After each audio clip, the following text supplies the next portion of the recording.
नमस्कार फरीदाबाद, मैं सौरभ भारद्वाज। जान है तो जहान है कार्यक्रम में आप सभी का हार्दिक अभिनंदन है, स्वागत है। और एक बार फिर हम लोग लेकर आए हैं आपको शहर के मशहूर डॉक्टर वेद प्रकाश के साथ। बातचीत करेंगे। शहर के मशहूर सर्जन हैं, एशियन हॉस्पिटल में होते हैं और आप समझ लें इस शहर में पहली रोबोटिक सर्जरी करने का श्रेय जाता है तो डॉक्टर वेद प्रकाश को जाता है। वैसे भी पिछले लगभग 2.5 दशक से सर्जरी के साथ हैं। लगातार लोगों को सर्जरी के माध्यम से निदान दे रहे हैं, उपचार दे रहे हैं। बात करेंगे उनके साथ। डॉक्टर साहब, हमारे इस कार्यक्रम में स्वागत आपका। नमस्कार Saurabh ji. And voice of Faridabad को मैं धन्यवाद देता हूँ कि उन्होंने मुझे आज मौका दिया कि मैं आप लोगों से अपने एक्सपीरियंस और अपने कुछ अनुभव को शेयर कर सकूँ। इसके लिए बहुत बहुत धन्यवाद सौरभ जी। डॉक्टर साहब, जब सर्जरी की बात आती है, फिल्मों में भी देखते हैं, सर्जरी होगी, बड़ी सर्जरी होगी और एकदम से चेहरा पीला पड़ जाता है हीरो का, हीरोइन का, हीरोइन की माँ का, मतलब आप समझ लें कि एकदम भय व्याप्त हो जाता है। तो ये भय आम जन में भी लगातार बना है और इसी की वजह से बहुत सारे लोग जो इस द्वंद्व में रहते हैं कि डॉक्टर ने अगर रिकमेंड कर भी दिया है, डॉक्टर ने अगर बोल भी दिया है कि सर्जरी करानी, तो उस सर्जरी से थोड़ा सा वो इस द्वंद्व में फंसे रहते हैं कि सर्जरी कराएं या नहीं। बिल्कुल सही बोला सौरभ जी आपने। सर्जरी तो दूर की बात है, बच्चों को तो इंजेक्शन से ही डराया जाता है कि चलो इंजेक्शन लगवा देंगे, नहीं तो खाना खा लो। तो ये सर्जरी जहाँ चीर फाड़ की बात होगी तो किसी को भी डर लगेगा। लेकिन अब ये जो सर्जरी है पहले जैसी सर्जरी नहीं रह गई है। जो हमने ट्रेनिंग के समय जो सर्जरी देखी थी और आज की डेट में जो सर्जरी देख रहे हैं उसमें बहुत अंतर आ चुका है। पहले कहा जाता था कि जितना बड़ा चीरा उतना बड़ा सर्जन, आज जितना कम चीरा उतना बड़ा सर्जन। तो सर्जरी में अब चीरे का कोई नाम नहीं है। चीरा लेस सर्जरी जिसको हम कह सकते हैं, बिल्कुल इंसिजन फ्री सर्जरी, अब सर्जरी का युग वो आ चुका है। तो डॉक्टर साहब, मरीज को फैसला करना होता है कि वो सर्जरी कराए नहीं। देखिए सौरभ जी, मेरा अपना मानना है कि मरीज को सर्जरी का डिसीजन सिर्फ एक सर्जन की एडवाइस पे नहीं लेनी चाहिए। सर्जरी में अगर किसी ने उसे सर्जरी की एडवाइस दी है तो वो भले ही एक अच्छे सर्जन से सेकेंड ओपिनियन जरूर ले लो। और अगर दूसरे सर्जन ने भी सर्जरी एडवाइस करी है फिर उसे आंख बंद करके सर्जरी में जाना चाहिए, क्योंकि जो इलाज सर्जरी से पॉसिबल है वो सिर्फ सर्जरी से ही ठीक हो सकती है। और सर्जरी में एक बार आप चले गए तो मेडिसिन की तरह नहीं है कि आपको हर एक बार मेडिसिन खानी है और ज़िंदगी भर खानी है। अगर ब्लड प्रेशर हो गया, अगर शुगर हो गया तो आपको ज़िंदगी भर खानी है। लेकिन सर्जरी में एक बार आपने सर्जरी करा ली तो वो ज़िंदगी भर निदान हो गया उसका। आपके गॉल ब्लैडर में स्टोन है, सर्जरी हो गई तो फिर फ्यूचर में गॉल ब्लैडर स्टोन नहीं बनने वाला। तो मेरे हिसाब से तो सर्जरी डरने की नहीं, समझने की चीज़। डॉक्टर साहब, कई बार इसके अलावा और बहुत सारे रोग हैं जिनमें लोग डरते हैं कि सर्जरी कराएं नहीं कराएं। फाइल्स को लेकर डॉक्टर, फाइल्स में भी बहुत सारे लोग बहुत तरह के इलाज करा रहे होते हैं, नहीं जा रहे होते हैं डॉक्टर के पास और बस किसी तरह से उसे रोक रहे होते हैं कि किसी तरह से कुछ दिन टल जाएँ, कट जाएँ, कहीं कोई नीम हकीम मिल जाए उसके पास चले जाते हैं, लेकिन वो सर्जरी से डर रहे हैं। तो क्या लगता है आपको? बिल्कुल सौरभ जी, देखिए फाइल्स तो एक बिहेवियर प्रॉब्लम मैं इसको मानता हूँ। बहुत लोगों की आदत बन गई है कि वो टॉयलेट में जाएंगे, साथ में न्यूज़पेपर या मोबाइल लेके जाएंगे और घंटों टॉयलेट में बैठे रहेंगे। जब तक प्रेशर ना आए तब तक टॉयलेट जाना नहीं चाहिए। फाइल्स बनने का सबसे बड़ा कारण कितनी देर आप टॉयलेट सीट पे बैठते हैं उस पर डिपेंड करता है। अगर आप जाने अनजाने टॉयलेट सीट पे बैठे हैं तो आप स्ट्रेन करते रहते हैं। वही उस स्ट्रेनिंग से जो ब्लड वेसल्स का कुशन है वो स्ट्रेन से इलोंगेट होता है। इलोंगेट करने का मतलब लंबा होता है। और किसी भी चीज़ को आप खींच देंगे, लंबा करेंगे तो वो पतली भी हो जाएगी और पतली होकर वो फटती है और वो ब्लड गिर जाता है। तो सबसे पहला आदत जो है वो टॉयलेट में बहुत कम समय बिताएं। न्यूज़पेपर और मोबाइल लेके ना जाएं। बिल्कुल हेल्दी डाइट रखें, हाई फाइबर डाइट और एक्सेस ऑफ वाटर, पानी की कमी ना होने दें। अगर ये अच्छी आदत आप अपनाते हैं तो पहले तो आपको पाइल्स होगा ही नहीं। अगर आपने कॉन्स्टिपेशन अवॉइड कर दिया, आपको पाइल्स नहीं होगा। और अगर पाइल्स हो भी गया तो पाइल्स की ना मेडिकल लिटरेचर में अलग अलग ग्रेडिंग बताई गई है। अगर ग्रेड में पाइल्स 1 है और ब्लीडिंग कर रहा है तो सर्जरी की ज़रूरत है। अगर ग्रेड में पाइल्स ग्रेड 4 है और ब्लीड नहीं कर रहा तो हमें सर्जरी की ज़रूरत नहीं है। तो सबसे पहले मरीजों को ये समझना ज़रूरी है कि पाइल्स ने उसे तकलीफ क्या दे रहा है। सर्जन के कहने पे कि अरे आपका ग्रेड 4 हो गया और मरीज को कोई तकलीफ नहीं है तो उसे सर्जरी की बिल्कुल कोई ज़रूरत नहीं है। वो एक ऐसा एरिया है जो बहुत सेंसिटिव है, इतना सेंसिटिव है कि अगर आप एक पिन लेके जाएंगे तो मरीज उछलने लग जाएगा, और अगर उस जगह पे चीर फाड़ करने की बात हो तो पेनफुल कितना होगा ये आप समझ सकते हैं। तो पाइल्स की सर्जरी में मेरा अपना मानना है कि मरीज के सिम्टम क्या है। अगर सिम्टम ज़्यादा है तो ज़रूर सर्जरी करानी चाहिए, फिर डिले नहीं करना चाहिए।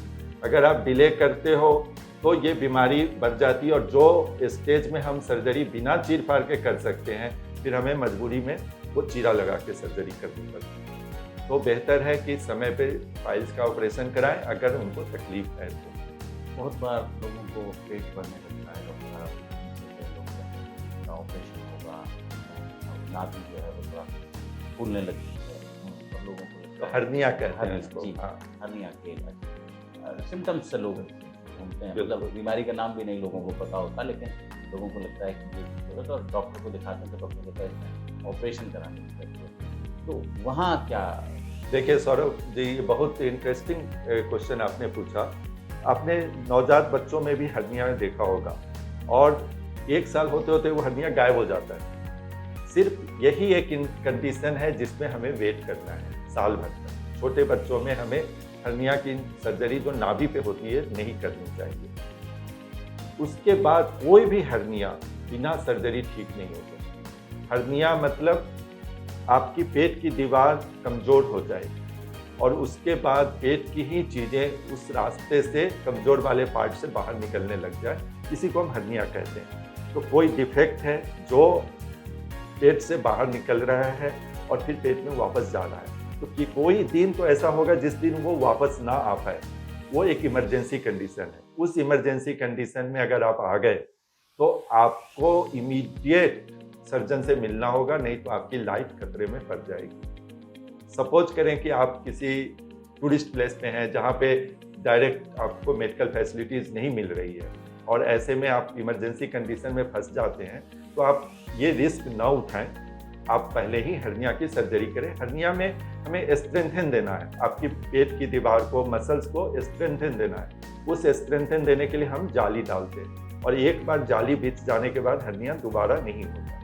तो आपको हर्निया पहले न हो ये उपाय करना जरूर चाहिए। अपना वेट को न बढ़ने दें। फैट सबसे बड़ा दुश्मन है हर्निया होने का। फैट अगर आपके शरीर पे बढ़ता है तो मांसपेशियों के ऊपर प्रेशर, दबाव डाल के मांसपेशियों को कमजोर करता जाता है, तो मांसपेशियां फटने का रिस्क रहता है। दूसरा कारण है पेट के अंदर प्रेशर किसी भी कंडीशन में बढ़े। जैसे आपको क्रोनिक कफ है, आप सिगरेट स्मोकिंग करते हैं, आपको कफ की शिकायत है, तो आप खांसी करेंगे तो पेट के अंदर का प्रेशर बढ़ेगा जिससे मांसपेशियां फटेगी।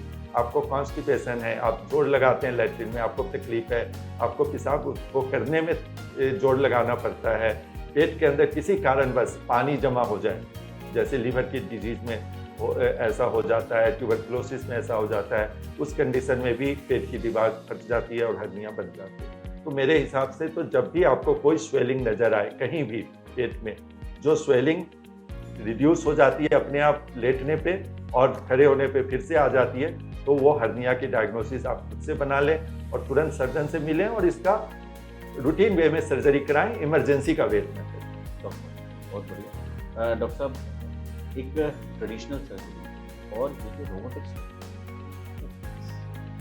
ये नई टेक्नोलॉजी है जो मैं आपके दर्शकों को बताना चाहूँगा।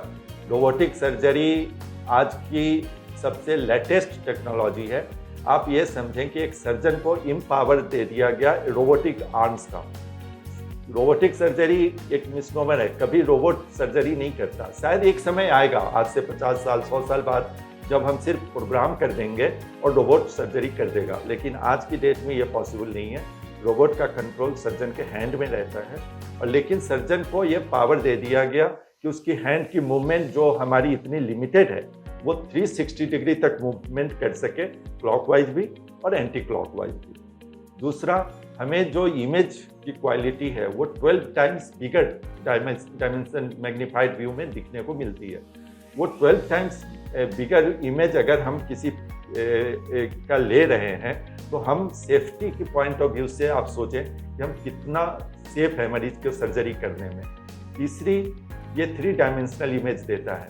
3 डायमेंशनल इमेज में हमें डेप्थ की परसेप्शन पता चलती रहती है। तो डेप्थ की परसेप्शन है तो मरीज की किसी भी वाइटल्स ऑर्गन को हम डैमेज नहीं करेंगे, तो मरीज की सेफ्टी भी बढ़ गई।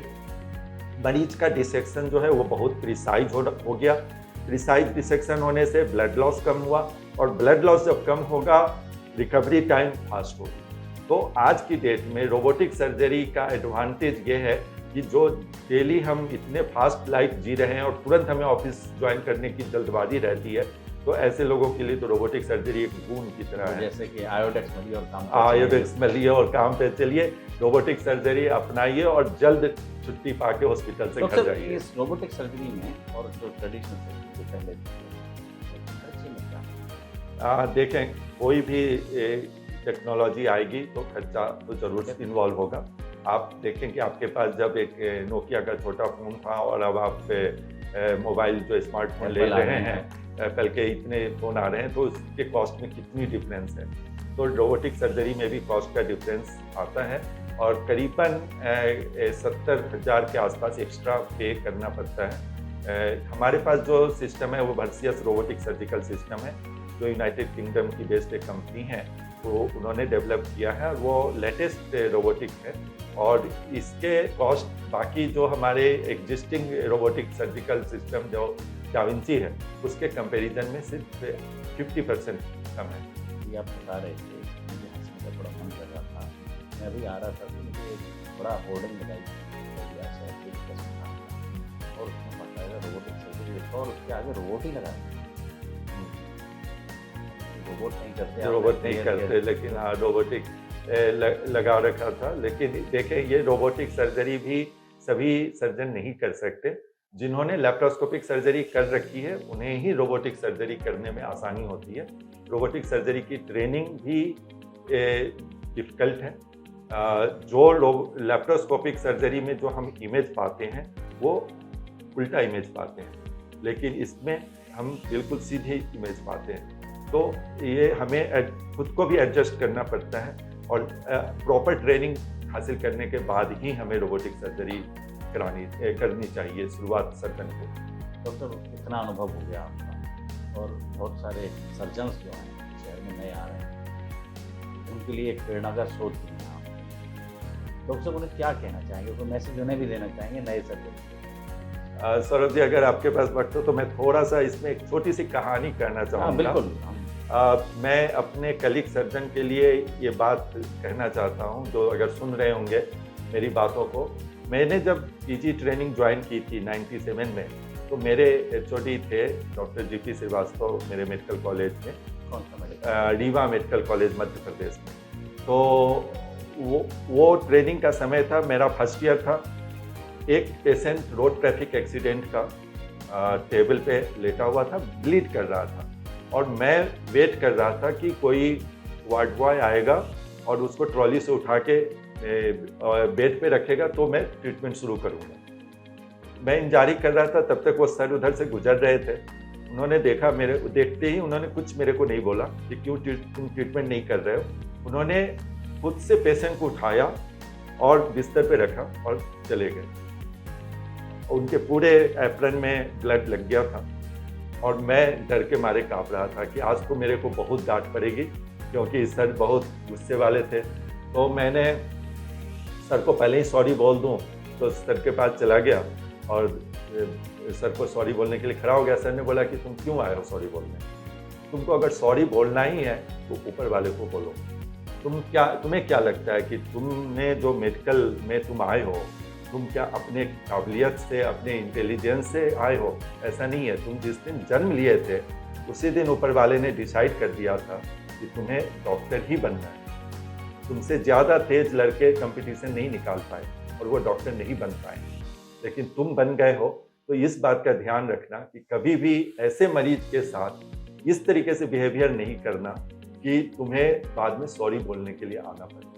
तो ये बात उस दिन से मेरे मन में, चूंकि मेरी ट्रेनिंग की प्रारंभिक समय था, इतनी अंदर तक घुस गई कि मेरे को लगता है कि मैं अपने सर्जन कलीग को ये सिखाने में से सफल हो पाऊँ कि तुम जिस काम के लिए आए हो उसको पूरे इथिक्स से, पूरी ईमानदारी से करो, क्योंकि तुम्हें अगला जन्म फिर भगवान ये मौका देंगे कि नहीं देंगे अगर तुमने कोई भी गलत काम किया तो। इस बात का ध्यान हमेशा रखना कि तुम्हें शायद अगला जन्म में ये मौका न मिले कि तुम फिर से रोगियों की सेवा कर सको।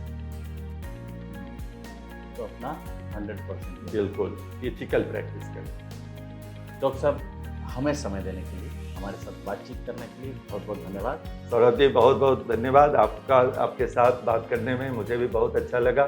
और मैं आगे भी चाहूँगा कि पेशेंट ट्रेनिंग, पेशेंट के एजुकेशन के से रिलेटेड जो भी डिजीज है उसके बारे में कुछ बातें हम करते रहें, ताकि उन्हें भी समझ में आए कि उन्हें किस में डिसीजन लेना उनके लिए आसान हो जाए सर्जरी का, और सर्जरी से भय न करें। जब आपने शुरुआत में कहा कि जो डर है उस डर को खत्म करें, देखें कि किस सेंटर पे वो सेफ हैं, कहाँ पे एनेस्थीसिया सेफ है, कहाँ पे एंटीसेप्टिक फॉलो किया जा रहा है, किस जगह पे उन्हें कम चीरे से, कम डिसेक्शन से बेहतर रिजल्ट मिल सकता है। इन सब चीज़ों को ध्यान में रखते हुए वो सर्जरी का डिसीजन लें और बिल्कुल ना घबराएं। Thank you very much sir. बहुत बहुत धन्यवाद। जोड़ेंगे फरीदाबाद आपको शहर की ऐसी ही और महत्वपूर्ण हस्तियों के साथ। बहुत बहुत धन्यवाद।